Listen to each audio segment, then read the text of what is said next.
Alors dans cette vidéo, je vais expliquer l'équation paramétrique de la droite dans le plan. Alors l'équation paramétrique de la droite, c'est ceci. Vous avez ici x, y, donc c'est les coordonnées d'un point de la droite.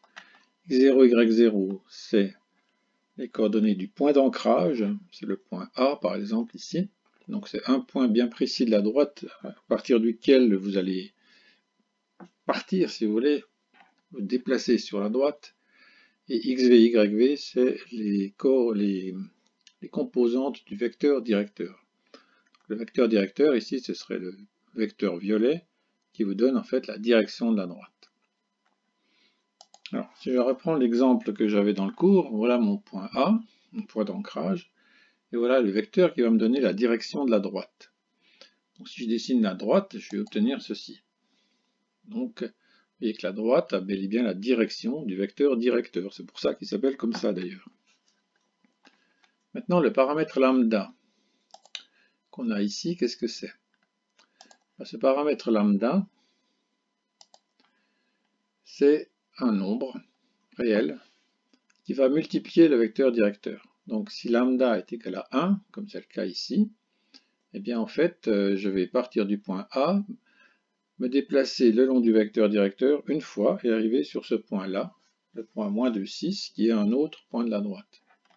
Maintenant, si on fait varier lambda, le paramètre, vous voyez que si lambda augmente, je vais me déplacer le long de la droite et je vais trouver en fait tous les points P qui sont de ce côté-là de la droite. Par exemple, si P est égal à 3, je vais arriver au point moins 12, 12. C'est en fait 3, 3 plus 3 fois le vecteur moins 5, 3. Si lambda est négatif, je vais de l'autre côté. Ici, si lambda est égal à moins 1, j'arrive sur le point 8, 0. Parce que je me suis déplacé selon le vecteur directeur, mais dans l'autre sens. Si je continue, moins 2, etc., voilà où j'arrive. Si lambda est égal à 0, j'arrive sur le point d'ancrage. Voilà, c'est ça l'idée. Maintenant, évidemment, on peut changer le point. Si je change le point d'ancrage, ma droite se déplace où je veux dans le plan. Si je change maintenant le vecteur directeur,